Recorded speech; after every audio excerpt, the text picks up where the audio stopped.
Hi all. Today I am going to discuss a short story titled The Thing Around Your Neck, written by Chimamanda Ngozi Adichie, which is prescribed in the S2 PG syllabus under the paper Gender Studies. അപ്പോൾ നമുക്കിതിൻ്റെ detailed summary നോക്കാം. The thing around your neck ഒരു short സ്റ്റോറിയാണ്. ഈ ഒരു സ്റ്റോറിയിലൂടെ പറയുന്നത് immigration, loneliness, cultural alienation, identity and emotional ഐസൊലേഷനെ കുറിച്ചിട്ടാണ്. And the protagonist is a young Nigerian woman named Akunna. Akunna എന്ന് പറഞ്ഞൊരു കുട്ടിയുടെ കഥയാണ്. അവളാണ് ഇതിലെ protagonist. Akunna wins the visa lottery.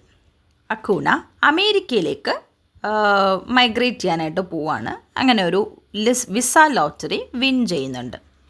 So her family and neighbours think America is A land of wealth and success. Everyone expects her to become rich quickly. പെട്ടെന്ന് പൈസ ഉണ്ടാക്കണം. അപ്പോൾ അമേരിക്കയിലേക്ക് പോയി കഴിഞ്ഞാൽ അത് സാധിക്കും. അമേരിക്ക എന്ന് പറഞ്ഞാൽ land of wealth and success ആണ് എന്നാണ് ഫാമിലിയും നെയ്ബേഴ്സും ഒക്കെ വിചാരിച്ചിരിക്കുന്നത്. അങ്ങനെ അക്കൂന അമേരിക്കയിലേക്ക് പോകുന്നു. She goes to live with her uncle in America. ഒരു അങ്കിൾ ഉണ്ടായിരുന്നു. അങ്കിളിനോടൊപ്പമാണ് താമസിക്കാനായിട്ട് പോയത്. അപ്പോൾ ആദ്യം അമേരിക്ക എന്ന് പറഞ്ഞാൽ വളരെ എക്സൈറ്റിങ്ങും ഡിഫറെൻറ്റും ഒക്കെ ആയിരുന്നു. പക്ഷേ പതുക്കെ അവൾ മനസ്സിലാക്കി it is very difficult to live and survive in America.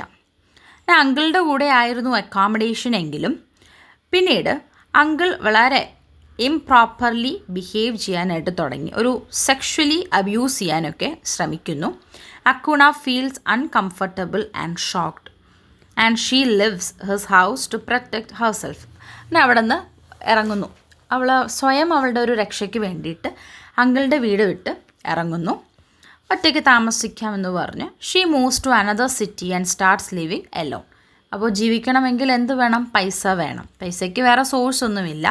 അങ്ങനെ സർവൈവ് ചെയ്യാനായിട്ട് അക്കൂണ ഒരു റെസ്റ്റോറൻറ്റിൽ ജോലിക്ക് കയറുന്നു.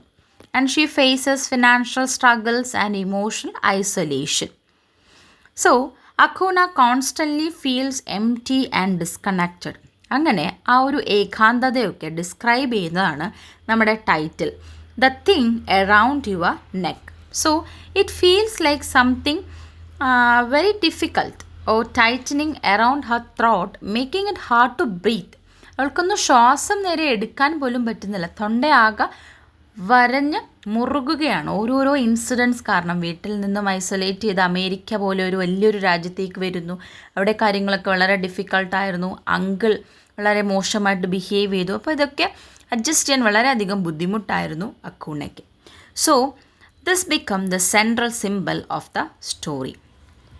എന്നിട്ടോ അമേരിക്കയിൽ വന്നിട്ട് ഒത്തിരി സ്റ്റീരിയോ ടൈപ്സ് അവൾക്ക് ഫീൽ ചെയ്തു. ആഫ്രിക്കയാണ് അല്ലെങ്കിൽ നൈജീരിയൻ ആണെന്നൊക്കെ കണ്ടപ്പോൾ ആൾക്കാർ അവളെ നല്ല രീതിയിൽ ഒരു ഡിസ്ക്രിമിനേഷൻ അവിടെ നിന്ന് വന്നു. അവൾക്കതൊരു കംഫർട്ട് സോൺ ആയിരുന്നില്ല അമേരിക്ക എന്ന് പറഞ്ഞാൽ. People from America ask so many questions. America has house, car or modern life. അമേരിക്കയിൽ വീടുണ്ടോ, കാറുകളുണ്ടോ, അവിടെ മോഡേൺ ലൈഫ് പോസിബിൾ ആണോ എന്നൊക്കെ ഒത്തിരി ക്വസ്റ്റ്യൻസ് ചോദിക്കാൻ തുടങ്ങി. അങ്ങനെ ഒരുപാട് ഫ്രസ്ട്രേഷൻസ് അവിടെ നിന്ന് അനുഭവിക്കേണ്ടി വന്നു. അങ്ങനെ ഒരു ദിവസം ഒരു അമേരിക്കൻ മെന്നുമായിട്ടൊരു റിലേഷൻഷിപ്പിലേക്ക് ഇവൾ പോകുന്നു. He genuinely listens to her. They begin a romantic relationship and he tries to understand Nigerian culture and respect her identity. അവളുടെ കാര്യങ്ങളൊക്കെ അറിഞ്ഞ് വളരെയധികം നല്ലൊരു ഇമോഷണലി ഒരു ഇൻറ്റിമസി അവിടെ നിന്ന് ഉണ്ടാകുന്നു. പിന്നീട് ആ ഒരു റിലേഷനും വളരെയധികം ഒരു ഡിസ്കണക്ഷൻ ഫീൽ ചെയ്യുന്നു. He left. So she can fully escape loneliness and homesickness. America never truly feels like home. America ഒരിക്കലും അക്കൂണയ്ക്കൊരു കംഫർട്ട് സോൺ ആയിരുന്നില്ല. അങ്ങനെ ഇരിക്കെ ഒരു ദിവസം അക്കൂണ ഒരു ന്യൂസ് കേൾക്കുന്നു. Her father has died. അച്ഛൻ മരിച്ചു എന്നത്. This deeply affects her emotionally and she begins thinking seriously about returning home. വീട്ടിലേക്ക് തിരിച്ചു പോയാലോ എന്നൊക്കെ ഇവളിങ്ങനെ ആലോചിക്കുകയാണ്. Finally she decides to go back to Nigeria. നൈജീരിയയിലേക്ക് തന്നെ തിരിച്ചു പോകാമെന്ന് വിചാരിക്കുന്നു.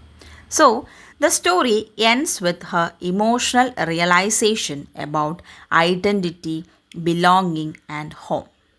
This is the story. And the major themes are immigration and disillusionment. എന്ന് പറഞ്ഞാൽ എന്താണ്? America is not the dream people imagine. Immigrants face very difficulty. ഇമിഗ്രൻസിന് ഒത്തിരി ഡിഫിക്കൽട്ടായിരിക്കും അവിടെ സർവൈവ് ചെയ്യാനായിട്ട്.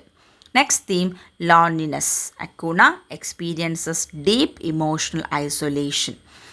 ഒരു line, the thing around your neck symbolises anxiety and depression.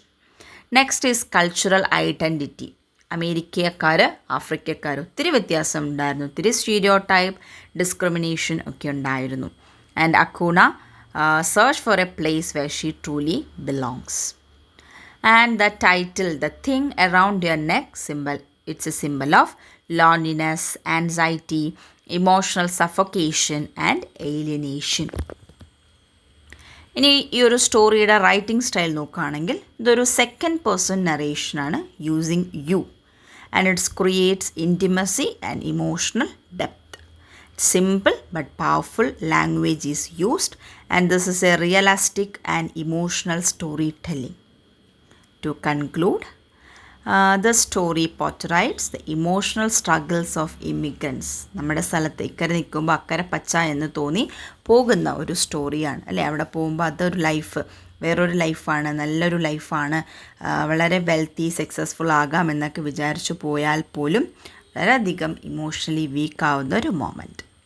And through Akuna's experience, Adiji shows loneliness, cultural displacement, racism, and search for identity. And the story reveals that material success cannot replace emotional belonging and human connection. Materialistic or material സക്സസ്സിന് വേണ്ടിയിട്ടാണ് നമ്മൾ ഒരു സ്ഥലത്തു നിന്ന് മറ്റൊരു സ്ഥലത്തേക്ക് മിഗ്രേഷൻ ചെയ്യുന്നത് അല്ലേ. അവിടെ നിന്ന് നമുക്ക് റീപ്ലേസ് ചെയ്യാത്ത രണ്ട് കാര്യമാണ് ഇമോഷണൽ ബിലോങ്ങിങ്ങും ഹ്യൂമൻ കണക്ഷൻസും. അവിടേക്ക് പോകുമ്പോൾ നമ്മുടെ എല്ലാ കണക്ഷൻസും അറ്റുപോവുകയാണ് ചെയ്യുന്നത്.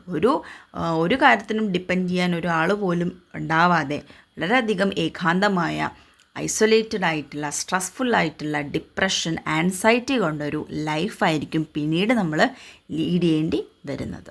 ഇതാണ് ഈ ഒരു ഷോർട്ട് സ്റ്റോറിയിലൂടെ പറയുന്നത്. Thanks for listening and do subscribe for more contents.